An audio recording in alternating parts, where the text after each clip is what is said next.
Hi, my name is Crystal Rosenbaum, and I just saw the Ken Robinson talk about creativity, or more to the point, how adults tend to stifle creativity.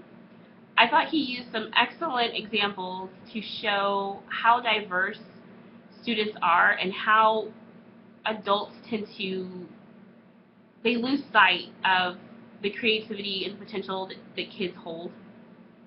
Um, his example about William Shakespeare, probably one of the best playwrights, if not the best, of all time. We tend to forget that, yeah, he was probably a kid at one time, and that, his writing ability, his way of thinking, of putting words together in a way that no one ever had before. What would have happened had someone told him, like, stop, you're weird, don't do that, do what everybody else is doing? How, just to think about what we would have missed out on. And who's to say that that same thing is not happening now? The little boy that can't sit still, that won't focus, quote unquote, who's to say that his destiny is something that the world has not seen before? I guess I see that also on a personal level when he touched upon people in school, people in your family tend to try to steer you away from what you might be really good at, your passion, and it's not the hard sciences, it's not math, it's not language, it's not something that's going to lead you to what he said, like a university professor. From 7th grade, I wanted to be an anthropologist. I wanted to be an archaeologist.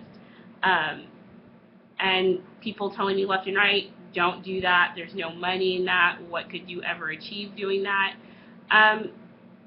Thankfully, I followed my own path. I mean, yeah, there is no money in it, but I would do it all over again because that's what I loved.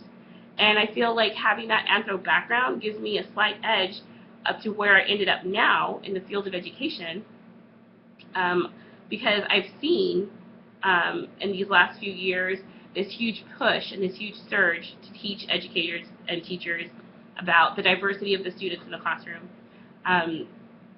the social, economic backgrounds, and how that affects their learning, how that it should, might affect your teaching and what you teach and how you teach.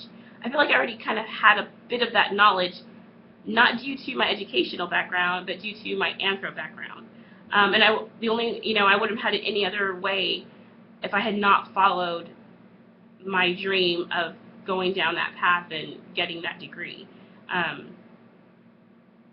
know it's hard to do it in a classroom all the time, but I don't feel like it's impossible.